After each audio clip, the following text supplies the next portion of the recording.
మన ప్రభువును ప్రియరక్షకుడైన యేసయ్య నామమున చేరు వచ్చిన అందరికీ ప్రైజ్ లార్డ్ అండి, వందనాలండి. మరి రెండవ వర్తమానము మరి బలవర్తమానంలోనికి వెళ్దాం. వెళ్ళకపోవడం కొన్ని వాక్య లేఖనాల నుంచి దేవుడు మనతో మాట్లాడటకు మనం దేవుని యొక్క వాక్యంలో నుంచి కొన్ని విషయాలు చూద్దామండి. లోకాసు వార్త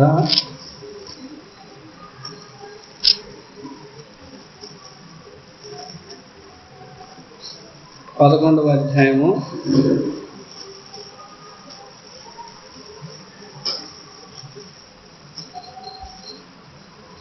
25 నుండి 36 వరకు చదువుకున్నాను మార్చి.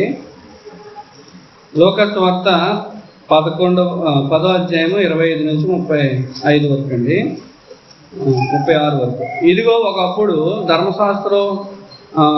శాస్త్రోపదేశకుడు ఒకడు లేచి, బోధకుడా, నిత్య జీవమునకు వారసుడగుటకు నేనేమి చేయవనని ఆయన శోధించుచు అడిగాను.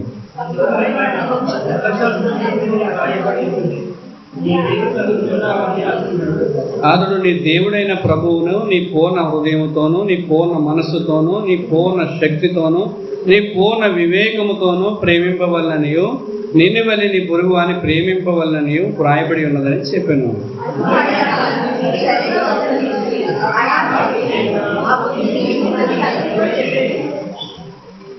అతనితో చెప్పాను. అయితే తాను నీతిమంతుడైనట్టు కనబరుచుకొని కోరి అతడు అవును గాని నా పొరుగువాడు ఎవడని యేసుని అడిగింది.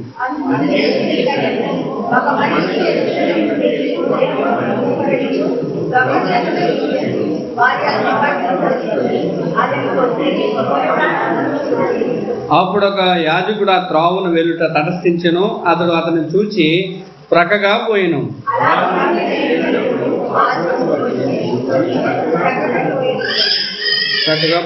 అయితే ఒక సమరయుడు ప్రయాణమైపోవచ్చు. అతడు పడి ఉన్న చోటికి వచ్చి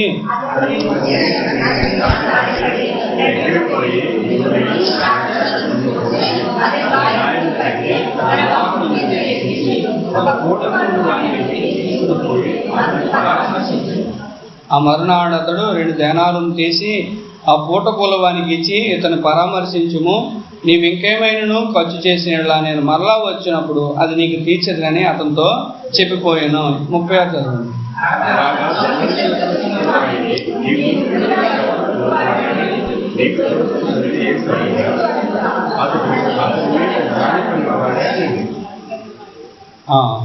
ముప్పై 37 అందరు కలిసి చదువుకున్నాం. అందుకు యేసు నీవును వెళ్ళి అలాగే చేయమని అతనితో చెప్పు. దేవుడి మాట దీవించుగాక. చిన్న ప్రార్థన అండి. ప్రేమల ప్రభువా, పరిశుద్ధమైన తండ్రి, ఘనమైన దేవా, నీకు వందనాలు స్తోత్రాలు తెలుసుకున్నాం. అయ్యా, నీవు మారిని మాట తప్పని దేవుడు ప్రభువా, పరిశుద్ధమైన దేవుడు, నమ్మదగిన దేవుడు. అయ్యా తండ్రి, నేను సర్వశక్తి గల దేవుడు ప్రభువా, నీకు వందనాలు స్తోత్రాలు తెలుసుకున్నాం ప్రభువా. దీనిలో మట్టి వారము నిష్ప్రయోజకులను మమ్మల్ని ప్రేమించినందుకు వందనాలు స్తోత్రాలు తెలుసుకున్నాం ప్రభువా. అయ్యా తండ్రి, నిజంగా దొంగల చేత పట్టబడిన మమ్మలను నీ ప్రేమ చేత నైనా తండ్రి నడిపిస్తూ కడుపు నీ వాక్యం చేత మమ్మల్ని భద్రపరుచుకున్న విధానం బట్టి స్తుతిస్తూ ఉన్నాం ప్రభువా. ఎంతైనా నమ్మదగిన దేవుడు అని, అయ్యా తండ్రి ఘనమైన దేవుడు అని స్తుతిస్తున్నాం ప్రభువా. మీ క్షేమము అయ్యా మీ యొక్క తండ్రి కృప చేత మమ్మల్ని నడిపిస్తున్నందుకు వందనాలు ప్రభువా. అయ్యా, నీ వాక్య లేఖనాల్లో నుంచి కొన్ని విషయాలు మాతో మాట్లాడండి, మమ్మల్ని బలపరచండి ప్రభువా. అయ్యా, మమ్మల్ని ధైర్యపరచండి, స్థిరపరచండి ప్రభువా. అయ్యా తండ్రి, రాబోయే దుర్దినాల్లో ప్రభా నీకు సాక్షిగా మేము జీవించే భాగ్యం దయచేయండి. వచ్చిన ప్రియ బిడ్డలందరినీ జ్ఞాపకం చేసుకోండి ప్రభా. మా హృదయాంతరంగులు ప్రభా అయ్యా నీ వాక్యంతో నింపబడటకు సహాయం చేయమని అడుగుతున్నాం ప్రభా. దుష్టుడైన సాతాను ఏ విధమైనటువంటి మాటలు, అనుమానాలు, ఏ విధమైనటువంటి ప్రభా వ్యతిరేకమైనటువంటి అయ్యా వినడంలోని హృదయాలు కానీ ప్రభా అయ్యా తండ్రి కఠిన హృదయాలు కానీ ఎవరికి కలగ చేయకున్నట్లు మైనా మీ కృప దయచేయండి. మెత్తని హృదయాలతో నీ స్వరం వినే భాగ్యం దయచేస్తారని నమ్ముతూ మమ్మల్ని మేము తగ్గించుకుంటూ మీ నాన్న కనపరుస్తూ వాక్యం ద్వారా మాతో మాట్లాడి ప్రభా నీ వాక్యం యొక్క శక్తిని మేము గ్రహించే భాగ్యము అయ్యా నీ మాటల యొక్క బలమును మేము గ్రహించగల శక్తిని దయచేయమని నిలబడుతుండగా నీ దాసుని చిరుచాటును అవి చేసి నీ రక్తం ప్రోక్షించి అయ్యా మీ ఆత్మతో నన్ను వాడుకోమని, అయ్యా నన్ను వాడుకుని నన్ను బలపరచమని, నాతోనూ మా బిడ్డలందరితోనూ మీరు మాట్లాడమని నా ప్రియ రక్షకుడు యేసు నామమున ప్రార్థించి వేడుకుంటున్నాం తండ్రి, ఆమేన్. ఈ వాక్యం భాగం అందరికీ తెలిసిందండి. అయితే ఇక్కడ ముగ్గురు వెళ్ళిపోయారు. ఎవరెవరు వెళ్ళిపోయారు అని మనం ఆలోచిస్తే యాజకుడు, ఇద్దరు వెళ్ళారు. యాజకుడు, లేవీయుడు వెళ్ళాడు. సమరయుడు అక్కడ వెళ్తూ చూసినట్టుగా చూస్తున్నామండి. ఇక్కడ దేవుడు ఎందుకని మాట చెప్తున్నాడు? 25వ వచనం చూస్తే, ఇదిగో ఒకప్పుడు ధర్మశాస్త్రోపదేశకుడు లేచి, బోధకుడా, నిత్య జీవమునకు వారసుడగుటకు నేనేమి చేయవలని ఆయనను శోధించుచు అడిగాను. ఇతను ఎవడు అని మనం ఆలోచిస్తే ధర్మశాస్త్ర ఉపదేశకుడు అంటే వాక్యాన్ని బోధించేటువంటి వ్యక్తే. వాక్యాన్ని బోధించాల్సిన వ్యక్తే కానీ అతని హృదయంలో నిత్య జీవము అంటే ఏంటో కూడా తెలియని పరిస్థితిలో ఉన్నాడండి. అది వాక్యం తెలుస్తుంది కానీ, వాక్యం వింటున్నారు కానీ, వాక్యం గ్రహిస్తున్నారు కానీ, వాక్యము ఏం చెప్తుందో అనే గ్రహింపు లేని వారుగా ఉన్నారండి చాలామంది. ఆ రోజుల్లో ఉన్నారు, ఈ రోజుల్లో కూడా అదే పరిస్థితి. అప్పుడు దేవుడు ఏమన్నారు అక్కడ చూస్తే, ఆయన ఇంకా విషయం ఏంటంటే ఆయన శోధించుతూ అడిగాను. అతని జీవితంలో తెలుసుకోవడానికి కన్నా ఇతరులను శోధించడానికే వాడుతున్నాడు వాక్యాన్ని. వాక్యమే ఉన్న యేసుప్రభు వారిని వాక్యం గురించి ఆయన అడుగుతున్నాడు. అసలు నిత్య జీవానికి ఎలా వెళ్ళాలి అనే విషయాన్ని అడుగుతున్నాడు. అసలైన విషయం ఏంటంటే ఆయనే నిత్య జీవానికి మార్గం అనే విషయం తెలియలేదు. అతను తెలుసుకుంటున్నాడు అనమాట. దాని గురించి దేవుడు మాట్లాడుతూ ఆ సందర్భాన్ని ఇక్కడ రాశాడు, మనం కూడా తెలుసుకోవాలని. 26వ వచనంలో చూస్తే అండి, అందుకు ఆయన ఏమి వ్రాయబడి ఉన్నదని ఎందుకు అడిగాడు అనుకున్నారు? ధర్మశాస్త్రోపదేశకుడు అనే పేరు కలిగిన వ్యక్తికి ధర్మశాస్త్రం గురించి తెలియకపోవడం ఏంటని అడిగాడు ఆయన. అందుకని అడుగుతున్నాడు. ఏమన్నాడంటే అండి, ధర్మశాస్త్రం అది ఏమి వ్రాయబడి ఉన్నదని తిరిగి ప్రశ్నిస్తాడు యేసుప్రభు. నీవేం చదువుతున్నావని అతను అడిగాను. చదువుతున్నావా? అర్థమవుతుందా? అర్థం లేకుండా చదువుతున్నావా వాక్యాన్ని అనే విషయాన్ని యేసుప్రభు వారు ఆనాడు అడిగారు, ఈనాడు కూడా అడుగుతున్నారు. ఏమడుగుతున్నారంటే, నీ వాక్యం చదువుతున్నావు కానీ ఏం ఉపయోగం? వాక్యం చదువుతున్నావు కానీ నీకేమైనా గ్రహింపు వస్తుందా? దాంట్లో ఉన్నటువంటి అర్థము, దేవుడు నీతో ఏం మాట్లాడుతున్నాడు విషయాన్ని గ్రహిస్తున్నావని ప్రభువారు అడుగుతున్నారండి. ఇక్కడ చూస్తున్న మాట ఏంటంటే, ధర్మశాస్త్రం అనేది వ్రాయబడినదని నీవేం చదువుతున్నావని అతను అడిగాడు. అడిగినప్పుడు యేసుప్రభు వారు 27వ వచనంలో, అతను నీ దేవుడైన ప్రభువును నీ పూర్ణ హృదయముతోనూ, నీ పూర్ణ మనస్సుతోనూ, నీ పూర్ణ శక్తితోనూ, నీ పూర్ణ వివేకముతోనూ ప్రేమింపవలననియు, నిన్ను వలె నీ పొరుగువాని ప్రేమింపవలననియు వ్రాయబడి ఉన్నదని చెప్పాను. ఇంకొక మాటలో చెప్పాలంటే, నీ దేవుని ప్రేమించాలి, నీ పొరుగువాన్ని ప్రేమించాలి అనే మాట ఇక్కడ చూస్తున్నామండి. అతని జీవితంలో దేవుని ప్రేమించడం ఎరిగాడు కానీ మనుషుల్ని ప్రేమించడం రాలే. మనుషుల్ని ఎవరు ప్రేమించగలుగుతారంటే, దేవుని వాక్యం ఎవరిలో నిలిచి ఉంటుందో వారు మాత్రమే ప్రేమించగలరండి. ఎవరిలో దేవుని యొక్క గొప్ప కార్యం, ఇంకా చెప్పాలంటే వారి యొక్క జీవితంలో ఒక విధమైనటువంటి మార్పు, ట్రాన్స్ఫార్మింగ్ లైఫ్. ఒక విధంగా చెప్పాలంటే వారి యొక్క గింజ, వారి యొక్క సీడ్, వారి విత్తనం చచ్చి క్రీస్తు కొరకే బ్రతికే అనుభవంలోనికి ఎవరైతే వస్తారో వారి జీవితంలో నూతనమైన కార్యాలు, నూతనమైన ప్రేమ, నూతనమైనటువంటి వాక్య నెరవేర్పు కలుగుతుంది అన్నమాట. వాక్యం అంటే అర్థమవుతూ ఉంటుంది. ఆ వ్యక్తికి మారు మనసు రక్షణ పొందనంత వరకు కూడా అతని జీవితంలో వాక్యం తెలీదు, రక్షణ అనుభవం తెలీదు, ఎందుకు బ్రతుకుతున్నామో ఎవరికి తెలియదు అనమాట. మన జీవితంలో ఖచ్చితంగా దేవుని బిడ్డలైన వారు క్రైస్తవులు, మన క్రైస్తవ సహవాసమే కాదండి, క్రైస్తవ లోకమంతటా కూడా జరగాల్సినటువంటి గొప్ప కార్యం ఏంటంటే మారు మనసు అనేటువంటి పదం, ఆ రక్షణ అనుభవం అనేది ఎవరి జీవితాల్లో అయితే కలుగుతుందో వారి జీవితాల్లోనే వారి ఈ వాక్యాన్ని గురించినటువంటి అర్థం చేసుకోగలుగుతారని దేవుడి వాక్యం చదివిస్తుంది. వాక్యం తెలిసినంత మాత్రాన, వాక్యం బట్టి కొట్టినంత మాత్రాన కాదు కానీ వాక్యాన్ని మన జీవితాల్లో ఎలాగైతే మన జీవితము వాక్యము కూడా ఈ వాక్యాన్ని చూసుకుంటూ నడుస్తామో ఆటోమేటిక్గా మన జీవితాల్లో నా పాదములకు అది దీపముగా ఉంటుంది. ఎవరి జీవితాల్లో వారి జీవితంలో నూతనమైన కార్యాలు, దేవుని చిత్తాన్ని చెరిగించేటువంటి ఆ యొక్క దేవుని కృప మనకు కలిగి ఉంటుందండి. అక్కడ తర్వాత అతని ఉద్దేశం ఏంటి చూడండి, 29వ వచనం చూస్తే, అయితే తాను నీతివంతుడైనట్టు కనపరచుకొనగోరి అతడు అవును కానీ నా పొరుగువాడు ఎవడని యేసుని అడిగాను. చాలండి. ఇక్కడ చూస్తుంటే అతను ఏమని కోరుకుంటున్నాడంటే, ఏం కోరుకున్నాడు? నీతి మంతునని ఆగపరచుకొనుకుంటున్నాడు. అదేంటంటే ఆ యేసు ప్రభు దగ్గర నేను ధర్మశాస్త్రాన్ని అంతా కూడా చదివిన వాడిని, నేను చాలా వాక్య నాలెడ్జ్తో నేను అంటున్నాను.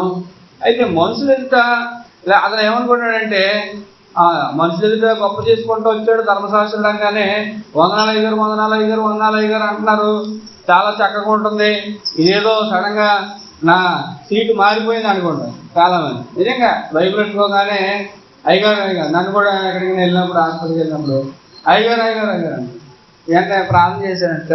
పిల్లలు పిల్లలు ఎవరో కొడితే మనకు తెలిసిన వాళ్ళకి వెళ్తే వాళ్ళకి ప్రార్థన చేసి వస్తే మిగతా వాళ్ళందరూ కూడా ప్రార్థన చేయమని. ప్రార్థన చేయడం, ఆ బ్యాగ్ బైబిల్లో చేయడం, డబ్బులు తీయడం అయ్యగారు ఉంటుంది. అయ్యగారు అదే నేను డబ్బుల కోసం ప్రార్థన చేయండి చెప్పాను. ప్రార్థన మీరు ఉంటుంది, ప్రార్థన చేసుకోండి, ఇంకేమైనా అవసరమైతే అవసరం అవుతాయి, లేదంటే మరి ఇంటికి వెళ్ళినప్పుడు చర్చిలో ప్రార్థన చేసుకోమని చెప్పాను.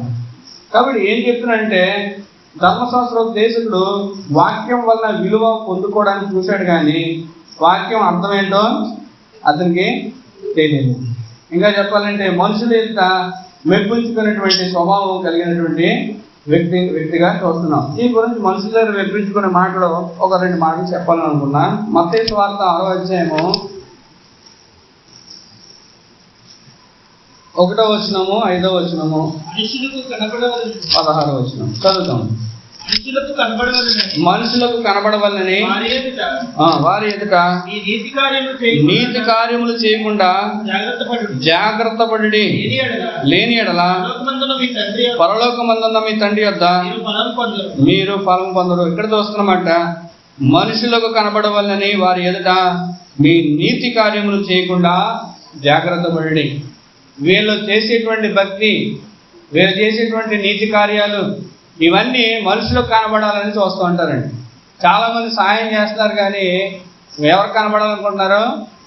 మనుషులకు కనబడాలని. లేకపోతే ఫోటోలు ఎందుకు తీయించుకుంటారు? ఎందుకని అందరికీ కనబడేలాగా ప్రవర్తిస్తూ ఉంటారు. ఎందుకని నన్ను పిలవలేదని ఎందుకు బాధపడుతూ ఉంటారు? ఏమండి, మనుషులకు కనబడవలనేటువంటిదే ఎక్కువైపోయిన రోజుల్లో ఉన్నామండి. కాబట్టి ఒకవేళ ఇది పాస్టర్ల గురించే చెప్తున్నా అనుకోకండి. విశ్వాసులైన మనం కూడా మనం గ్రహించాల్సిన విషయం ఏంటంటే, నన్ను ఎవరు పట్టించుకుంటున్నారు, 8 సంవత్సరాల నుంచి వచ్చిందని మాటే పెద్ద సమస్య అండి సంఘాలు. మనకు వస్తున్న విషయాల్లో ప్రభు చూస్తున్నాడనే విషయం కన్నా అక్కడ ఉన్నటువంటి విశ్వాసులు పట్టించుకోవట్లేదు అనే విషయం ఎక్కువగా చింతన కలిగిస్తుంది, ముఖ్యంగా మన క్రైస్తవ సహవాసాల్లో. ఎందుకంటే దర్శనాలు తక్కువ కాబట్టి, గృహ దర్శనాలు అది కూడా మళ్ళీ చాలా ఉన్నాయి, దాంట్లో రకాలు. అవన్నీ నేను చెప్పను ఇప్పుడు, ఆ విషయాలు మనకు కాదు. మనకు కావాల్సిన ఏంటంటే, ప్రభు నేను దర్శిస్తున్నాడా? ప్రభు మీ ఇంటికి వస్తే క్షేమం కదండి. దేవుని బిడ్డలు రావడం కూడా క్షేమే. ఒకవేళ వచ్చినా రాకపోయినా ప్రభు పేరు. కానీ ఒకటి మాత్రం చెప్పగలుగుతాను, నీవు మనుషులకు కనబడవల్లని మన నీతి కార్యాలు చేయకూడదు. ఎవరు వస్తారని కాదు, దేవుడు నేను రక్షించాడు కదా, నిజంగా రక్షింపడినట్టు అనుభవం ఉందా? నీకు పనే. నువ్వెందుకు వెళ్ళకూడదు? నువ్వెందుకు బలపరచకూడదు? ఆనాడు అపోస్తుల కార్యంలో సంఘాల్లో విశ్వాసులు బలపరుచుకునేవారు. పేతురు గారు చెరసాల్లో పెట్టబడితే వీళ్ళు ఇంటికాడ కూర్చొని ప్రార్థన చేశారు. పాస్టర్ గారు లేదు, మరి ఎలా ప్రార్థన చేశారు? చేయలేదండి, చేయాలి. అది మన బాధ్యత అనమాట. సంఘ ప్రార్థన, విశ్వాసం ఒక్కొక్కరు బలపరుచుకోవడం, దేవుని కొరకే, ఆయన రాజ్యం కొరకే మనం పురుగొల్పుకోవడం అనేది చేయాలి. ఎవరికైనా బాగోకపోతే ఆయన వచ్చేవరకు పెట్టేవాడు, మీరు వెళ్ళి ప్రార్థన చేయండి, ప్రార్థన చేసుకోవడం, ఒకరొకరు ప్రార్థన చేసుకోవడం. నేను ఫస్ట్ ప్రార్థన చేస్తానని ఫీలింగ్లో ఉండద్దు. ఫస్ట్ ప్రార్థన, లాస్ట్ ప్రార్థనలు అన్నీ కూడా ఉన్నాయండి. నేను చూస్తున్నప్పుడు మంతావసరం కాదు, బయట కూడా వెళ్తున్నప్పుడు ఫస్ట్ ప్రార్థన నాకు ఇవ్వలేదని బాధపడుతున్నాడు ఒక ఆయన. ఎందుకంటే ఫస్ట్ ప్రార్థనలు ఎందుకు, లాస్ట్ ప్రార్థనలు ఎందుకు, మధ్య ప్రార్థనలు ఎందుకు? నీకు ప్రార్థన చేస్తుంది మనుషులు చూసి మనుషుల్ని గౌరవిస్తారని చేస్తున్నారా? ప్రభువుతో మాట్లాడుతున్నావా? అసలు ప్రార్థన అంటే తెలిసా? అసలు ప్రార్థన అంటే ఏంటండి? ప్రభుతో, ఆ జీవం గల దేవునితో, ఆ అగ్ని అయినటువంటి దేవునితో, ఆ భయంకరమైన దేవునితో ఆయన స్తుతి పరిశుద్ధుడు అని మనకు రాత్రి పగళ్ళు గ్యాప్ లేకుండా ప్రభుని ఆరాధిస్తున్నప్పుడు దేవుడు అంట తన భక్తుల మనవి ఆలకించడానికి చెవి యొక్క ఆకాశం వచ్చి వింటున్నాడు అంటండి. కాసేపు సైలెంట్గా ఉండడని చెప్పి వింటుంటే మనం చేసే ప్రార్థన ఏం చేస్తున్నాం? ఎంత భయంతో ప్రార్థన చేయాలండి, ఎంత నమ్మికతో ప్రార్థన చేయాలి, ఎంత విశ్వాసంతో ప్రార్థన చేయాలి. ఏదో చేసాం కదా మనుషుల కోసం, ఎందుకోసం ఏంటండి? అదే చెప్తాను, ఫస్ట్ ప్రార్థన, లాస్ట్ ప్రార్థన, మధ్య ప్రార్థనలో ఇవేం కాదండి. ఒక చోటకి వెళ్తే 5 ప్రార్థనలు అంటాడండి, 3 ప్రార్థనలు 7 ప్రార్థనలు అంటాడు. ఏంటండి ఇది? దేవుడు నెంబర్లు చెప్పాడా, లిమిటేషన్ పెట్టాడా? ఎందుకని అంటున్నానంటే, దేనికోసం మనం చేయాలో చేయట్లేదు, కానీ చేయకుండా విషయాలు భక్తిగా చేసేస్తున్నారు చాలా మంది విశ్వాసులు. అదే భక్తి అనుకుంటున్నారు, నేను పరలోకానికి నేను తప్ప ఇంకెవరు లేదు అన్నట్టుగా వెళ్ళిపోతున్నారు. కారణం ఏంటి తెలుసా అండి? మనుషులు మెప్పు కోరుకునేవారు. నీవు దేవుని మెప్పు కోరుకోవాలి తప్ప లోక సంబంధాలు మెప్పు. అందరూ, నేను ఎప్పుడు కూడా ఒక చోట చెప్తూ ఉంటానండి, ఈ లోకంలో ఊరంతా కూడా వీడు పరలోకం వెళ్ళిపోతాడు అన్నా కానీ దేవుడు అంటాడు నువ్వు తప్పుగా అంటాడు. అవునా? ప్రభువు మెచ్చుకున్నవాడే యోగ్యుడు, కానీ మనుషులు మెచ్చుకున్నవాడు కాడు. కొరింథీ పత్రికలో అంటాడు, ప్రభువు చేత మెప్పు పొందాలి, మనం మనుషుల చేత మెప్పు పొందువారముగా ఉండకూడదని దేవుని వాక్యం సెలవిస్తున్నది. ఇంకో మాట, లూకాసు వార్త 6:26. లూకాసు వార్త 6:26. మనుషులందరూ మీకు శ్రమ,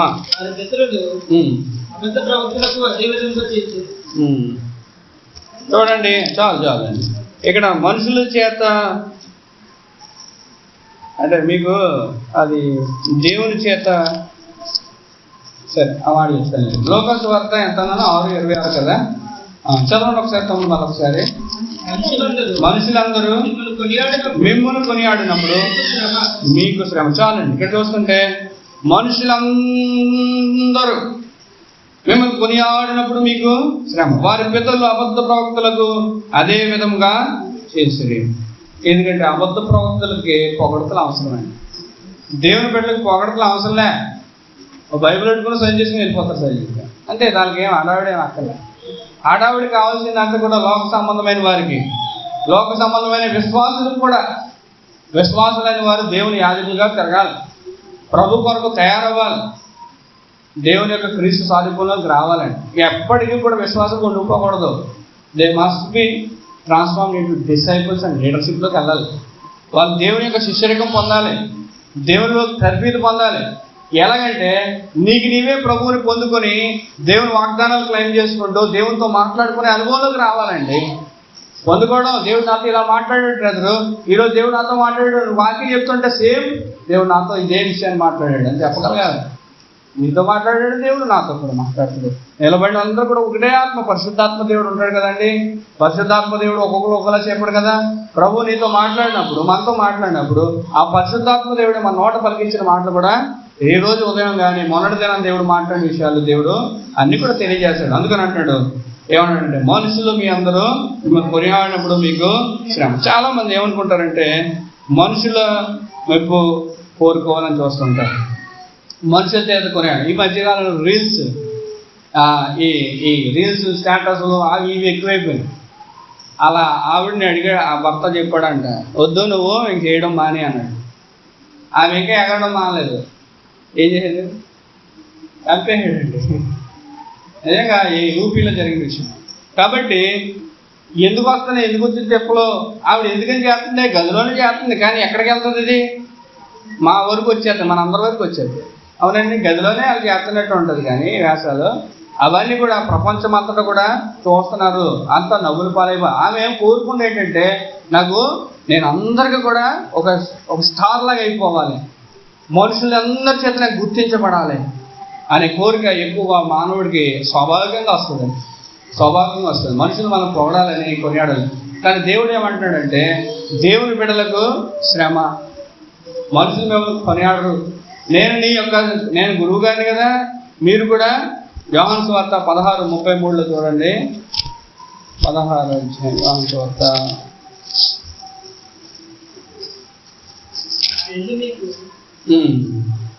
సమాధానం కలిగినట్లు మాటలు మీద చెప్తున్నాను, లోకంలో మీకు శ్రమ కలుగును, ఆయనను ధైర్యం తెచ్చుకుని నేను లోకమును జయించు.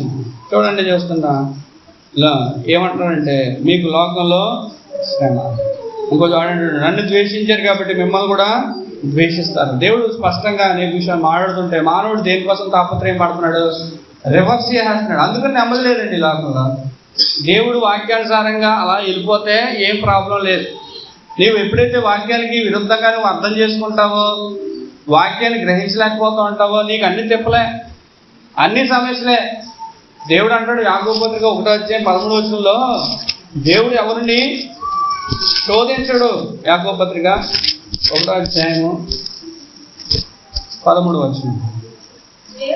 దేవుడు, అవునండి చదవక్క, శోధింపబడనేడు ఆయన ఎవరిని శోధింపడు కనుక ఎవడైనా శోధింపబడినప్పుడు నేను దేవుని చేత శోధింపడుచున్నానని అనకూడదు. ప్రతి వాడును తన స్వకీయమైన దురాశ చేత ఏడవబడి మరులు కలుపబడిన వాడే శోధింపబడును. దురాశ గర్భము ధరించి పాపము కనుక పాపము పరిపక్వమై మరణము కలుగును. నా ప్రియ సహోదరులారా, మోసపోతున్నారండి. ఏ మోసం అంటే నేను రైట్లో ఉన్నాను అనేటువంటి భావనలో ఉన్నాడు. ఆ ధర్మశాస్త్ర ఉపదేశకుడు పరలోక రాజ్యంలో ధర్మశాస్త్రాన్ని చదివి ఎంతో చక్కగా వివరించగలిగినటువంటి సామర్థ్యం కలిగిన వాడిని నేను, అనేక చేత ఏం చేస్తున్నాను, కొనియాడబడుతున్న వాడిని నేను, నాకు వాక్యం అక్కడి నుంచి ఇక్కడి వరకు కూడా తెలుసు అని అనుకుంటున్న వ్యక్తే దేవుని దగ్గరికి వచ్చిన తర్వాత తెలిసింది ఏంటంటే అతనిలో ప్రేమించే మనసు లేదనే సంగతి చెప్పాడు. అందుకనంటే నీకు లాభంగా ఉంది ఒకటయ్యా, నీ పొరుగువాన్ని ప్రేమించు, నీ పొరుగువాన్ని ప్రేమించాడు. యాజకుడు వెళ్ళిపోయాడండి, లేవీయుడు వెళ్ళిపోయాడు. వాళ్ళిద్దరు కూడా దేవుని మందిరంలో ప్రధానమైనటువంటి పాత్ర పోషించేవారు. వాళ్ళిద్దరు కూడా వెళ్ళిపోయారు, వాక్యం ఎరిగిన వారు, కానీ దానిలో ప్రేమ లేదు. నిన్ను వల్ల నీ పొరుగువాన్ని ప్రేమించని చెప్తున్నాడు కానీ తన జీవితంలో ప్రేమించే మనసు లేదు. అందుకనే ఆ సమరయుడు తీసుకొచ్చాడు. సమరయులు అంటే ఎవరంటే వాళ్ళందరూ కూడా అసహ్యమైనటువంటి వారు. అంటే ఈ విధంగా చెప్పాలంటే వాళ్ళు మిశ్రిత హైబ్రిడ్ జనరేషన్. అంటే ఈ ఇజ్రాయేలీలకినో వేరే అనిలకి పుట్టినవారు అనమాట సమరీలు. ఒక విధంగా చెప్పాలంటే వాళ్ళు సమరీలు అనగానే అందుకని ఏమంటాడు యేసు ప్రభు వారితో ఏమంటాడంటే నీవు పాపులతోనూ సమరీలతో కూర్చున్నావు అంటున్నాడు. నువ్వు ఒక సమరీయుడు పిచ్చివాడు అంటున్నాడు. యేసు ప్రభు వారిని సమరీలతో పోల్చినప్పుడు ఎంతో క్షీణంగా ఆయన పోలుస్తున్నాడు. అంటే సమరీలు అనగానే వాళ్ళ దృష్టిలో తక్కువ కులం వారు, తక్కువ జాతి వారు, తక్కువ పద్ధతి కలిగిన వారు. మన జీవితంలో కూడా అలాంటివి ఉన్నాయా? మన జీవితంలో కూడా అలాంటివి ఉంటే కనుక మనం సరి చేసుకోవాల్సిన విషయం అన్నట్టు. అవునా కదండి? అవును అవును, మన జీవితంలో అవి ఉండకూడదు. దేవుడు కోరుకునేది ఏంటో తెలుసా అండి, నీవు నీ పూర్ణ హృదయంతో, పూర్ణాత్మతో, పూర్ణ వివేకంతో నువ్వేం చేయాలి? ప్రభువాన్ని ప్రేమించడం నేర్చుకోవాలండి. అంటే ఆ పూర్ణత అనేది దేవుడికి కావాలి. మన జీవితంలో మరణించే లోపల మనం పూర్ణులు అవ్వాలి. అంజూరపు చెట్టుకి ఆకులు ఉన్నాయంటే కానీ ఏం లేవు, లేవు. విశ్వాస జీవితంలో పద్ధతులు అన్నీ ఉన్నాయి కానీ ఎదుటి వారిని ప్రేమించే రెండోది క్రియలు లేవండి. చెప్పుదాం, ప్రార్థన చేస్తాం అంటాం కానీ నీవు ఏవో నీ పాత బట్టలు కూడా ఏవో నీకు సంబంధించిన ఏవి కూడా దాని చేయరా, రే పెట్టేది వచ్చేస్తుంది అంటారు. అవునా? అడిగేస్తుందేమో తలుపేసేస్తారు. అవునా? దాని నుంచి ఎలా తప్పించుకోవాలని ప్రయత్నం చేస్తారు తప్ప ఇవ్వడానికి పోలే. దేవుడు ఏదో రూపాయలు ఇస్తాడులే. ఒక అంటారు మాకు ఎక్కడదండి, మేమే తీసుకునే పరిస్థితిలో ఉన్నామంటారు. అది కూడా తీసేస్తే అప్పుడు తెలుస్తుంది. అవునా? ఉన్నదాన్ని ప్రభు వరకు అంతే. ఇప్పుడు పేద విధవరాలు ఏం చేసిందంటే ఏం లేకపోయినా ఇచ్చింది. ప్రభువు నేను ప్రేరేపిస్తే నేను ఇవ్వడానికి సిద్ధం అవ్వాలి. అవునండి? అలాగని చెప్పి చాలామంది చేస్తారు, అప్పుల పాలు అయిపోతారు. వేరే వాడి కోసం వీళ్ళు అప్పు చేసి సంతకాలు పెట్టేసి ఊరేసుకునే వరకు వెళ్ళిపోతారు. అంతలాగా వెళ్ళిపోకండి. నువ్వు ఎవరికైనా అప్పు ఇచ్చావంటే వాడు ఇవ్వకపోయినా నువ్వు వాడిని తిట్టకుండా ఉండాలి. అలా ఉండగలిగితే ఇవి నువ్వు ఎంత ఇవ్వగలవో అంత ఇవ్వి. మళ్ళీ వాడు ఇవ్వనప్పుడు ఆయన నోరు పారేసుకున్న కుటుంబం అంతా కూడా తిట్టుకుంటూ, బూతులాడుకుంటూ, కోపమాడుకుంటూ నీ ఆత్మ జీవితం ఏమైపోతుందండి? మరి చాలామంది అనుకుంటారు కోపం అనగానే గుర్తొచ్చింది. కోపం అనేది చాలామంది జీవితాల్లో ఉంటుంది కదా. అవునండి? ఫస్ట్ చెప్పే మాట ఏంటి? వాక్యంలో చెప్పే మాట ఏంటండి? కోపం గురించి ఒక వాక్యం చెప్పండి. కోపపడి, అది వెరీ గుడ్. కోపపడి కానీ తీయండి. ఎక్కడుంది? ఎఫెసీ 4:26 చూడండి ఒకసారి. కోపపడు కానీ పాపము చేయకుడి, సూర్యుడు అస్తమించే వరకు మీ కోపము నిలిచి ఉండకూడదు. అపవాదికి చోటీకుడి. చాలండి. ఇక్కడ చూస్తున్నమాట, కోపపడి కానీ పాపం చేయకుడి, సూర్యుడు అస్తమించే వరకు మీ కోపము నిలిచి ఉండకూడదు అన్నాడు. అంటే ఏంటంటే చెప్తున్న మాట ఏంటంటే చేతితో నీళ్ళు పట్టుకెళ్ళాలి కానీ నీళ్ళు కింద పడకూడదండి అన్నట్టు ఉంది నాకైతే. అవుతుందండి? చేతితో నీళ్ళు పట్టుకెళ్ళి నీళ్ళు అలకుండా ఉంటుందా మన ఇంటికి వెళ్ళేటప్పటికి? కోపపడు కానీ పాపం చేయకి సూర్యుడు అస్తమించే వరకు, మరి రేపటి వరకు ఎందుకు ఉంటుంది? సూర్యుడు అస్తమించే వరకు నీ కోపం నిలిచి ఉండకూడదు అన్నాడు కదండి. సూర్యుడు అస్తమైపోయింది, నీకు మీ కోపం ఏమైపోవాలి? ఇంకా అయిపోవాలి. మరి యుగాలు తరతరాలు ఉంటుందంటే కారణం ఏంటండి? అంతవరకు వెళ్ళిపోకూడదు. చాలామంది అండి వాళ్ళ కోపాలు ఏం చేస్తారు, నెక్స్ట్ జనరేషన్కి అంటిస్తారు. ఈ కోపం అనేది పెద్ద తలపోటండి, అది విడిచిపెడదు. దావీదు గారు చెప్పారు సొలొమోనుతో, ఆ టైప్లో ఈయన దావీదులా ఫీల్ అవుతారు. నెక్స్ట్ రోజుకి సొలొమోను గారు చెప్తారు. అదేంటి, రాజుల కాలంలో ఆ వ్యక్తులు వాళ్ళ అన్యులు వాళ్ళ విషయంలో దేవుడు ఏం చేసినట్టే ఈ ప్రజలు వాళ్ళు లేకపోతే వీళ్ళు వేసిపోతారు. కాబట్టి దేవుడు ఏం చేసేవాడు, యుద్ధాల్లో ఇజ్రాయేలుకి తోడు వేరే అన్యుల్ని సంహరిస్తూ ఉండేవాడు. అది ఇక్కడ తీసుకొచ్చి నీవేం చేస్తావు, విడిచిపెట్టకు అని వీళ్ళలో నూరు పోస్తూ ఉంటారు. వీళ్ళు నూరు పోస్తుంటే ఈమె నరకం ఆమె నరకం, కొడుకు నరకమే. మొన్న న్యూస్లో అండి ఒక మాట చూశాను, వీడియో కూడా చూశాను. ఆ తల్లిని ఏదో కామెంట్ చేశాడంట ఒక అతను, ఒక వయసున్న వ్యక్తి, అంటే ఆ ఏజ్ గ్రూప్ అన్నమాట తల్లి. అప్పుడు వెళ్ళి కొడుకు చెప్పినాడు. కొడుకేమో జిమ్ బాడీ బిల్డర్లా ఉన్నాడు. కొడుకు చెప్పేసరికి ఆడు ఎక్కడున్నాడో కనుక్కొని ఆ వీడియోలో సీసీ కనబడుతుంది, పరిగెట్టుకుంటూ వెళ్ళిపోయి తరిమి నరికేడు, జైల్లో ఉన్నాడు. ఏమైంది, కామెంట్ చేసేదని కొడుకు చెబితే ఆడేంటంటే సినీ లెక్కలో హీరోలా ఫీల్ అయ్యి ఆడు వెళ్ళి నరికాడు. వెనక కారణం ఏంటి, ఆడు జైల్లో కూర్చోడానికి, ఆ తెల్లేమో ఆ వేలు కోసం తిరగడానికి పని అంతా పెట్టారా ఏంటంటే ఒక మాట, ఒక కోపం ఏంటి, క్షమించే తనం లేకపోవడం. ఈమె కోపమే కాదు, ఈ నూరు పోసింది కొడుక్కి. అవునా? ఆటోమేటిక్గా కోపం వచ్చింది. యోసేపు గారి జీవితంలో కూడా పోతీఫరు భార్య రాగానే ఏం చెప్పింది, అబద్ధమో నిజమో చూడలేదు, ఇంకా కోపముతో మండిపడి యోసేపును లాక్కుని వెళ్ళిపోయాడు. మెడట్టుకున్నాడో తలకెట్టుకున్నాడో తెలియదు. దేవుడు వెంటనే ఏం చేశాడు, అప్పటివరకు ఆశీర్వాదం పొందుకున్న వ్యక్తే, కానీ కోపం ఏం చేస్తుందంటే కృతజ్ఞత లేకుండా చేసేస్తుంది. మనుషుల్లో విరోధ భావం కలగజేస్తూ ఉంటుంది, మనుషుల్లో ప్రేమను చల్లారిపోయేలాగా చేస్తూ ఉంటుంది. కాబట్టి కోపపడడు అనగానే కోపపడేనే పదం పెట్టుకుంటున్నారు విశ్వాసులందరూ, క్రైస్తులు. ఎక్కడికి వెళ్ళినా సరే ఇదే కనబడుతుందండి.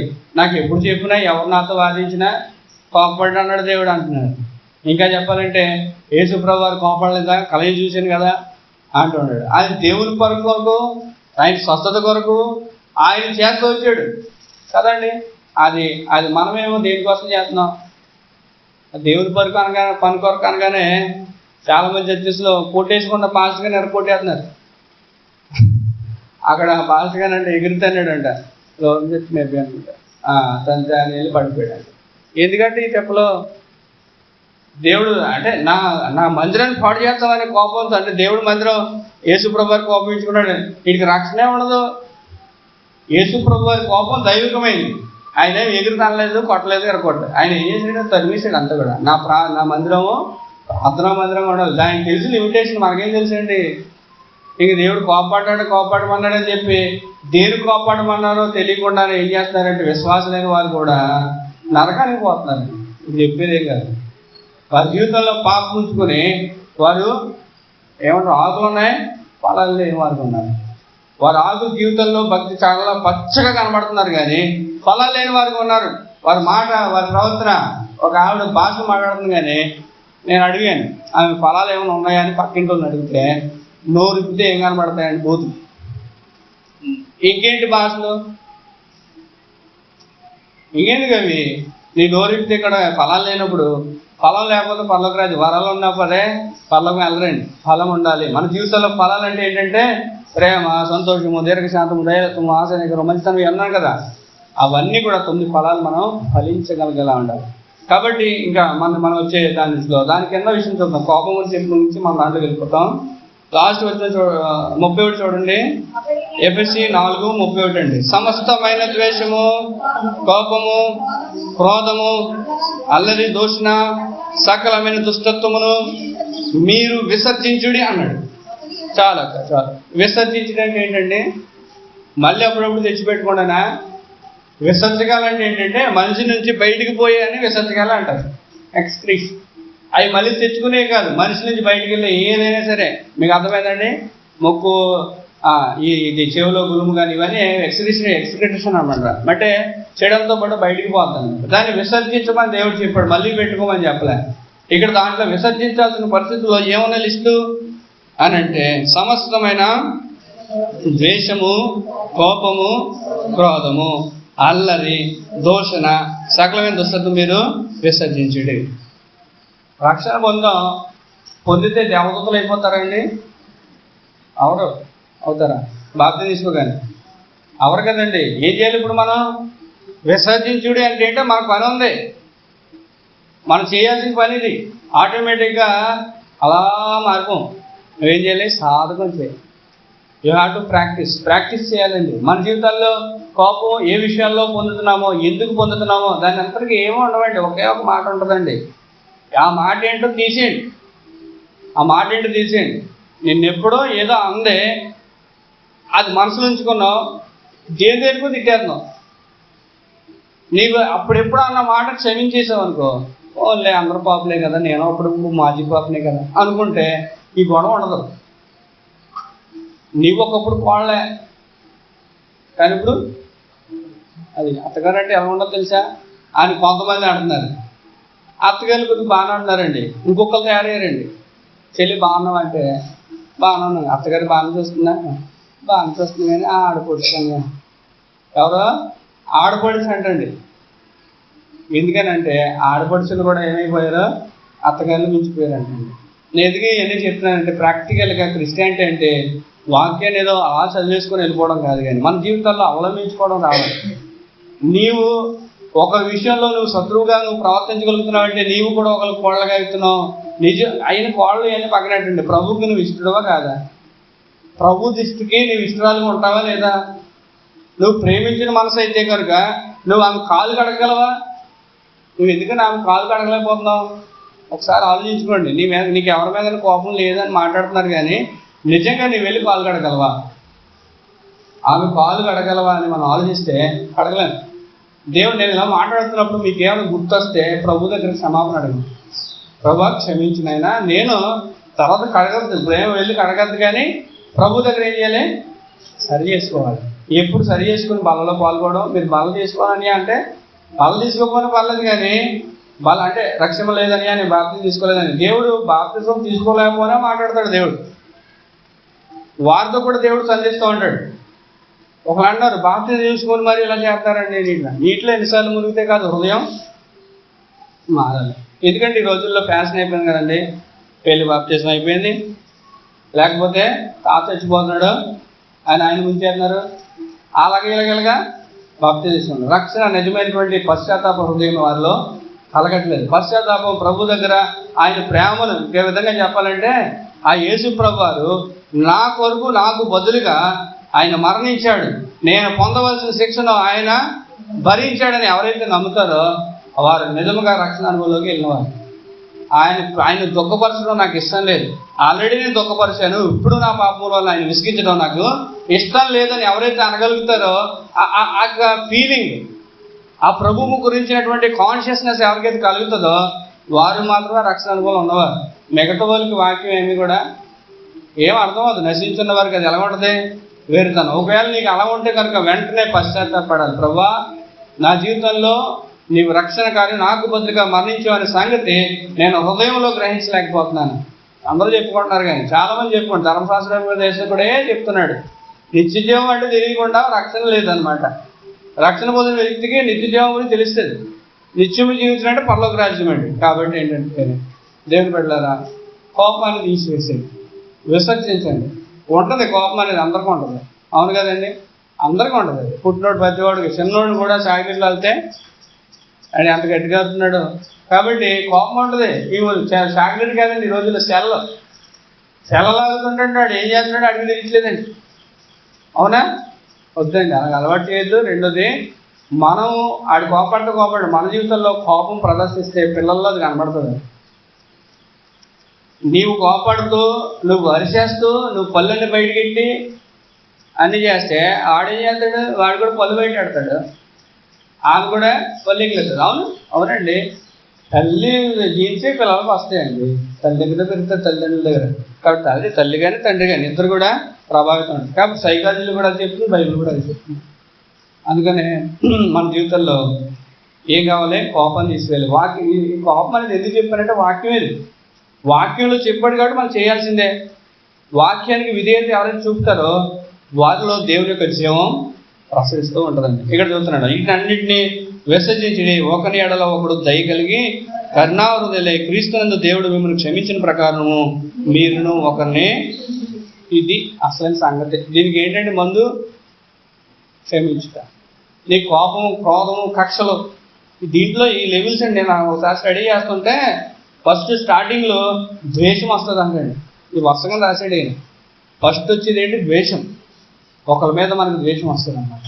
ఆ ద్వేషం ఏమవుతుంది? ఆలోచించగా కోపంగా మారుతుంది. ఆ కోపం ఎలాగైపోద్ది అంటే క్రోధంగా మారుతుంది. క్రోధం అంతా కూడా ఇంకా అల్లరికి కూడా ప్రతి పని చేస్తాడు అనమాట. ఇంకా దోషణ బయటకు వచ్చేస్తాయి. ఇంకా అప్పుడు వరకు లోపల ఉండేది బయటికి ప్రదర్శించేస్తారు అన్నమాట. అందుకని పైన 26వ వచనంలో 27లో ఏమన్నాడు? అపవాదికి చోటు ఇవ్వడి. మీ కోపాల వల్ల మీరు ఇలాగే కొడదాం అనుకుంటారు. మీ చెయ్యలు ఏమవుద్ది? సాతాను వాడుకుని గట్టి దెబ్బ తగిలేలా ఉంటుంది. ఇంకా కుటుంబం ఏమైపోద్ది? అంతే సంగతి.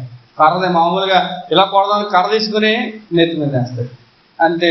కేసు అర్థమైందండి. కాబట్టి నేను అనుకున్నది ఏంటంటే కేసులు కూడా అయ్యే కాదు, కానీ ప్రభువుకి దుఃఖపరచొద్దు. నీ కోపం వల్ల సాతానికి చోటు ఇస్తావు.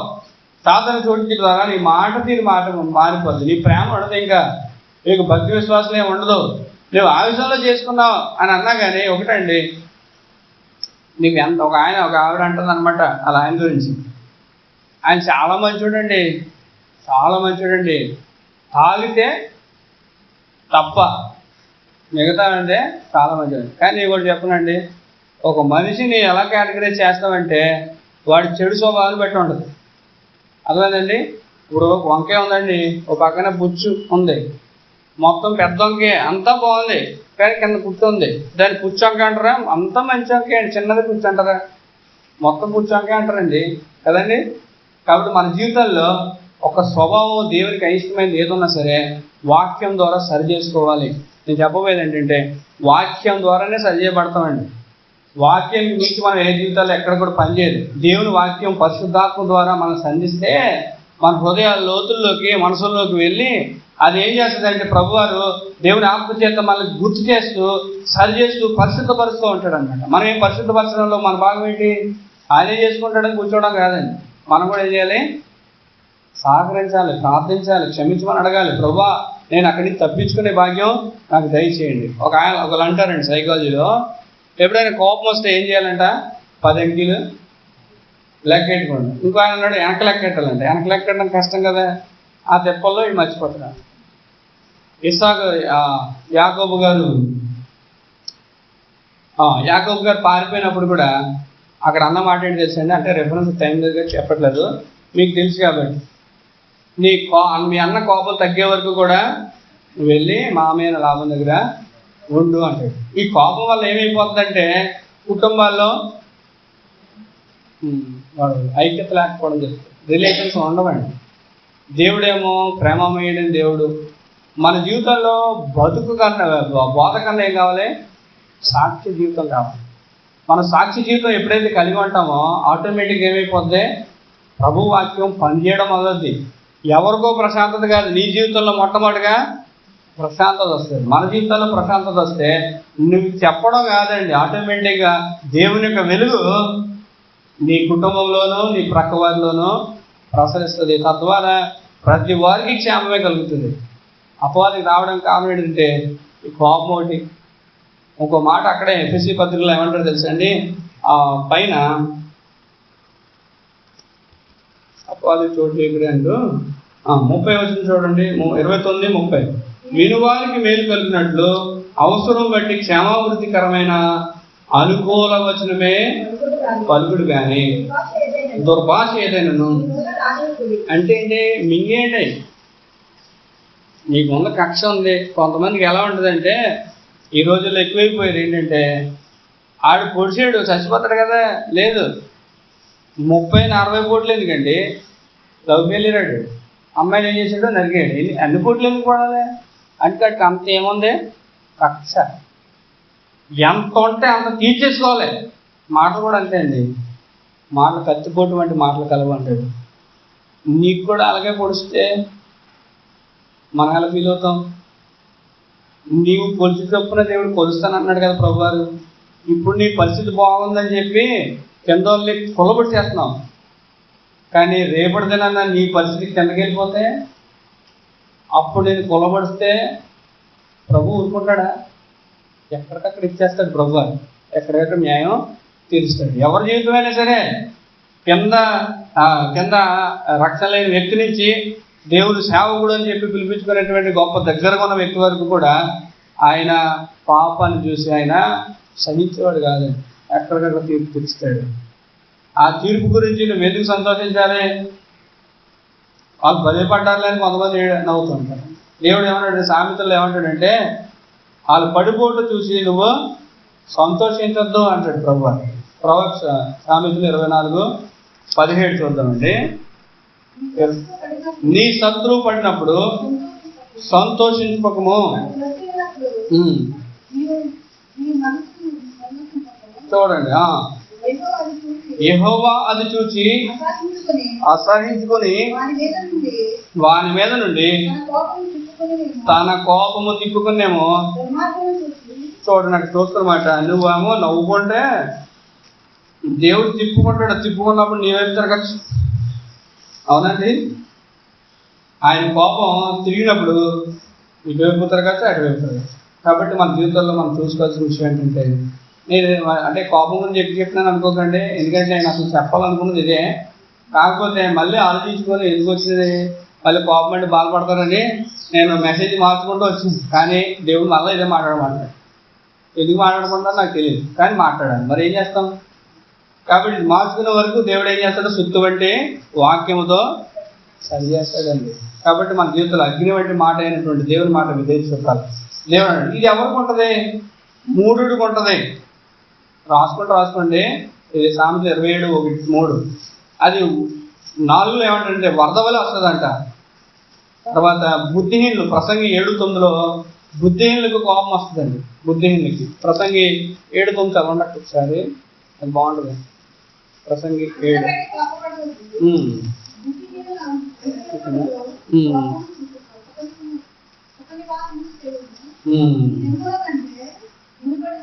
చూడండి, ఇక్కడ ఆత్రపడి కోపపడవద్దు. బుద్ధిహీనుల అంతరింద్రియములందు కోపము సుఖ నివాసము చేయను. ఎవరండి, ఎవరి హృదయంలో ఉంటుంది ఇది కోపం అనేది? బుద్ధిహీనులకి. దేవుడు అంత మంచి పేరు పెట్టాడు. అదే సల్మాన్ గారు ఎంత దేవుడే అనుకోవాలి, ఇంక వాక్యం అన్నా ఎవరు రాశారని అనవసరం. దేవుడే చెప్పాడు మనకి ఏంటంటే బుద్ధిహీనులు అంటాడు. అది కోపపడే వాళ్ళందరూ బుద్ధిహీనులు. కాబట్టి మన జీవితంలో కోపం వద్దు. మరి కూడా ఇంకో చోట ఏమంటాడు, సామెతలు 27:3లో మూఢుడు, ఆడవాడు మూర్ఖుడు అనమాట. ఒక విధంగా మూఢత్వం చూపేవాడు అనమాట. 27:3 చూస్తే రాయి బరువు ఇసుక భారము మూడుని కోపము ఆ రెండింటికంటే చాలా చాలా. అది 4 క్రోధం క్రూరమైంది, కోపం వరదవలే కోరినది, రోషం ఎదుట ఎవడు నిలవగలడు. చూడండి, క్రోధం క్రూరమైంది, కోపము వరదవలే కోరినది. చాలా మంది కంట్రోల్ ఉండదు. అయితే మనం ఎలా ఉండాలంటే కంట్రోల్డ్. ఆ కోపాన్ని విషయంలో మనం చాలా జాగ్రత్తగా 27, 29, 11 చూడండి, వాక్యమే బాగుంటుంది. సామెతలు 29:11. బుద్ధిహీనుడు తన కోపమంతా కనపరచును, జ్ఞానము గలవాడు కోపము అణుచుకుని దాన్ని చూపకుండా. చూడండి, బుద్ధిహీనుడైతే ఎంత ఉంటే అంత చూపించేసుకుంటాడు. మనం ఇందాక మాట్లాడుకున్న మాట, మనం ఎంత ఉంటే అంత పగ తీర్చేసుకోవడం, కక్ష తీర్చేసుకోవడం, మాటలనేయడం దొరికింది కదా అని అది మంచిది కాదండి. చాలామంది చక్కగా మాట్లాడుతున్నారు కానీ గొడవ వచ్చినప్పుడు అయ్యి బాబు ఎంతలా మాట్లాడుతున్నారు తెలుసండి. అయ్యి మనం వెళ్ళాం, విశ్వాసలే, తర్వాత ప్రైజ్లాడి చెప్పాలని భయం వేస్తున్నా. నిజంగా చాలా జాగ్రత్తగా ఉంటుంది. అలా మాట్లాడకండి, అలా రాకూడదు. ఎందుకంటే రేపు పొద్దున మనం వాళ్ళకి వాకింగ్ చెప్పాలనుకోండి, ఆ కుటుంబానికి, వాళ్ళు ఎలా చేస్తారు మనల్ని ఇన్ని మాట్లాడినాక? మనకేమో ఆత్మతో నింపబడిన వారమే, వాకింగ్ తెలిసిన వారమే, కానీ అదేదో ఆవేశంలో నా అయ్యో భాష మాట్లాడింది, ఆ రకరకాల భాష మాట్లాడాను. ఇప్పుడు వాళ్ళు ఏం చేస్తారు? వాళ్ళు వింటారు వాక్యం, వాళ్ళ పిల్లలు, నీకు వాక్యం తెలిసి వాళ్ళకి వాక్యం తెలియదు. అర్థమైందండి? నీ వల్ల ఆటంకం ఒక ఆత్మ నరకానికి పోవడానికి కారణం నువ్వే. ఆ పోనేయండి అన్నావంటే నీకు రక్షణ లేదు. నీకు ఒక కుటుంబం పోతే ఏమైంది అనుకుంటారా? రక్షింపబడిన విశ్వాసిలో మంట ఉండదు. ఒక ఆత్మ నశించిపోయినా, ఒకటి చచ్చిపోతున్నా నీకు మనసు ఏమైపోలే, భారంతో పెరిగిపోవాలి. నువ్వేం చేయకపోయినా కనీసం ప్రార్థనతో ప్రభు దగ్గర తీసుకెళ్ళాలి. ప్రభా రక్షించు ప్రభా, ఈ బిడ్డ చెడిపోతున్నాడు, ఈ బిడ్డ చడిపోతున్నాడు, ఈ బిడ్డ అని మన కుటుంబం విషయంలోనే ఎప్పుడు కూడా మన వాళ్ళని, పిల్లల్ని, మా కొడుకుని, ఇదే దీంట్లో కూడా స్వార్థమేనా ప్రార్థనలో? ఏమండి, మన ఇంటి పోయే రోజుని అలాగా, లేదా చర్చిలోకి వెళ్ళాక నా గురించి ప్రార్థన చేయలేదని అంటారేమో అని నాకదో భయం అండి. నిజంగా చెప్తున్నాను, నేను ప్రార్థన చేసినప్పుడు నాకు అందరు గుర్తుంటారు కదండి. మనకు అసలే ఈ ఎక్కువగా తిరగడం వల్ల ఏంటో మరి మర్చిపోతుండే పేరు. మర్చిపోతున్నప్పుడు మళ్ళీ ఏమనుకుంటారో, ఎందుకంటే రక్షింపబడిన వాళ్ళు అనుకోండి అర్థం చేసుకుంటారు. కొంతమంది రక్షణ వాళ్ళు ఏం చేస్తారు, నా పేరు చెప్పలేదు, ఎందుకంటే వాళ్ళు మనుషుల దగ్గర కొనియాడవాలి, అది కూడా సేవకుల నోట రావాలి అనే ఒకలాంటి ఆకాంక్షతో. అలాంటి నిజంగా చెప్పాలంటే మర్చిపోయి మ్యాక్సిమం రాసేసుకుంటాను. ఎప్పుడైనా పొరపాటు అయితే పొరపాటు పడవచ్చు, మ్యాక్సిమం రాసేసుకుంటున్నా ప్రేయర్స్ అని కూడా. కాబట్టి సరే, ఏం చెప్తున్నానంటే మొత్తం అంతా కూడా చూపించుకుంటాడు అని అన్నాడు. బుద్ధిహీనుడు తన కోపం అంతా కనపరచును, జ్ఞానం గలవాడు కోపము ఆనుచుకొని దాన్ని చూపుకుంది. చూడండి, ఇంకోటి, అబద్ధం నాలుగించి రాజులకు ఉద్యోగస్తులందరూ దుస్తులుగా ఉంది. అంటే ఏంటనుకున్నారు? ఆ రాజే, ఆ వినయాన్ని అబద్ధాలే. కింద కరెక్ట్గా పనిచేసినోడు కూడా వాడికి దుస్తులు కనబడరు. అందరూ ఎలా కనబడతారు? దుస్తులుగానే కనబడతారు. టైం అయిపోయింది, ఒక మాట చెప్తాను, 5 నిమిషాలు పర్లేదండి, 10 నిమిషాలు ముగించేస్తానే, 11 ఓ మాట చెప్తాను. ఇక్కడ చూస్తున్నమాట. కాబట్టి నీవేం ఆలకిస్తున్నావు అనేది ప్రాముఖ్యత. ఇతరులకు మేలైన వచనమో పలకమన్నాడు దేవుడు. అలాంటి మాటలే వింటున్నావా? చాలామంది వినేవంతా కూడా చెడు వింటున్నారు. కోపంతో పాటుగా అనుమానం ఒకటి వస్తుంది. అనుమానం ఒకటి వచ్చేస్తుంది అనమాట. వీళ్ళు ఎందుకే కాబోలు చేశారు అనుకోండి. కోపంతో నిండిపోయింది కదా ఈమె, ఆటోమేటిక్గా అలా పెంట అక్కడ వేయగానే వీళ్ళు కావాలని ఆ పెంట వేసారు. ఆ నీళ్ళు ఉండిపోవడం వల్ల గోడ నానిపోద్ది, గోడ నానిపోతే నాకు బిల్డింగ్ అంతా కూడా కూలిపోద్ది అని ఎక్కడికో వెళ్ళిపోతారు. వాళ్ళు పెంట మామూలుగా వేసారు అక్కడ, అర్థమైందండి. కానీ ప్రార్థన చేయాలి. ఒకవేళ గొడవడడానికి ప్రయత్నం చేయకండి. గొడవడడం అనేది కోపంతో కూడింది. అది నువ్వు ఎంతలా చెప్తావు, నువ్వేమైనా ఉన్నావా అని అడగచ్చేమో. నేను ప్రాక్టీస్ చేస్తున్నానండి, లేకపోతే నేను చెప్పలేను. నాకు కూడా కోపమే, నాది కూడా ఇక్కడ తోగులో తిరిగిన ఉండే కదా, మాకు కూడా ఉంది. కాబట్టి ఏంటంటే కోపం ఉంటుంది మన వాళ్ళకి ఎక్కువగా. తోగుమే, కొవ్వూరు, బిసిపేట మొత్తం క్రిస్టియన్ సమాజంలో కోపాలు గట్టిగా ఉంటాయి. తీర్చుకోలేక కొంతమంది ఏమవుతారు తెలుసా అండి, కృంగిపోతూ ఉంటారు, డిప్రెషన్కి వెళ్ళిపోతారు. కొంతమంది విశ్వాసాలైన వారు వాళ్ళకి బూతు మాట్లాడలేరు కదా, అప్పుడు ఏం చేస్తారంటే లోపల కూలిపోతూ ఉంటారు. బీపీలు ఏమైపోతాయి, షుగర్లు ఏమైపోతాయి, వెళ్ళిపోతాయి. నేను గాయమంటలేదు, నటించమంటలేదు. ఏమనమన్నా అండి, ప్రభు దగ్గర విసర్జించేయండి. ప్రభు క్షమించేద్దాం, నీకు అప్పగిస్తున్నాడు, నువ్వు చూసుకుంటావు అంట కదా. ప్రభు ఏమన్నాడండి, యుద్ధం యెహోవాది అంటున్నాడు. రెండోది ఏంటంటే తీర్పు తీర్చేవాడు నేనే, ఇది నా పని అంటున్నాడు ప్రభు వారు. కోపం చూడడం ఆయన పని, మనం ఎందుకండి కోపడ్డాం? దేవుడు ఎవరినో లేపి తీసుకెళ్ళి వాళ్ళు సరిచేస్తాడండి. నీ జోలికి రాకుండా ఆయన చేయగలరా లేదా? మరి ఆయన విశ్వాసం ఉండాలి. కాబట్టి మళ్ళా క్లాస్లో వాక్యం మీద ఆధారపడడం నేర్చుకోండి. వాక్యం తెలిస్తే కాదండి, వాక్యం మీద ఆధారపడాలి. నా జీవితంలో దేవుడు స్పష్టంగా మాట్లాడుతూ వచ్చాడు. ప్రభా నేను ఎక్కడికి వెళ్ళాలి ప్రభా అని అడిగినప్పుడు ప్రభు ఏం చేసేదా? దేవుడు మాట్లాడు. ద్వితీయోపదేశకాండం 11వ వచనంలో ఏమన్నాడంటే, నీవు వెళ్ళు ప్రదేశము లోయల గల దేశం అని ప్రభు వారు మాట్లాడు. ద్వితీయోపదేశకాండం 11వ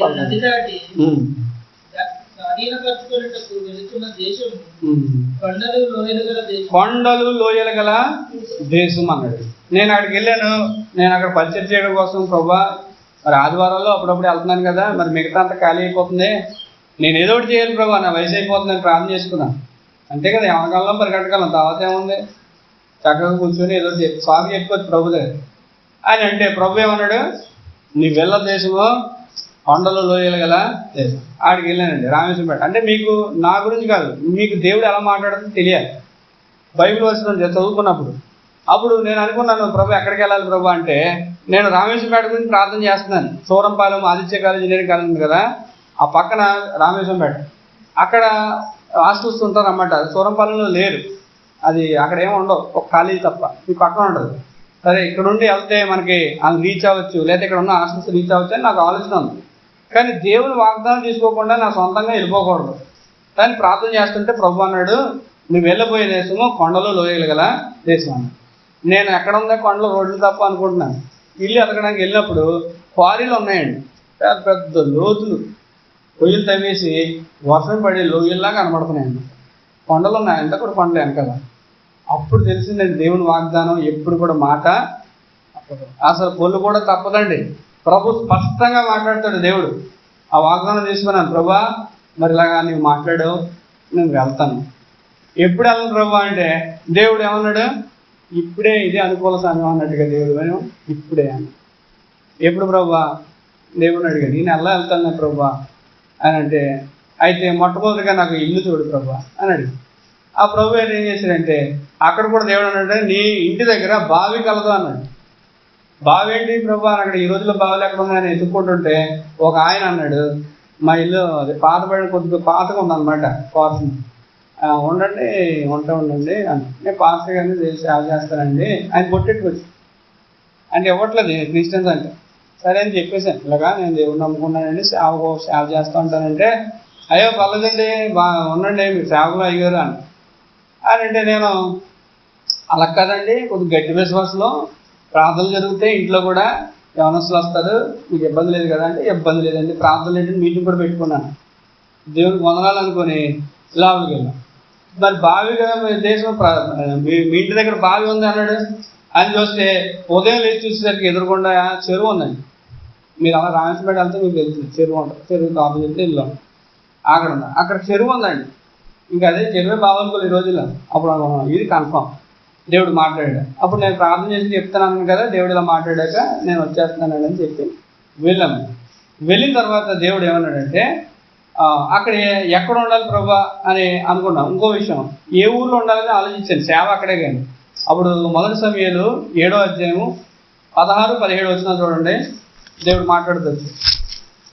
రామేశ్వరంపేట లేదంటే పెద్దపురమా, లేకపోతే దిగుల, లేదా కొవ్వూరా, ఇక్కడి నుంచి వెళ్ళాలా అని చెప్పి ఆలోచిస్తున్నాను.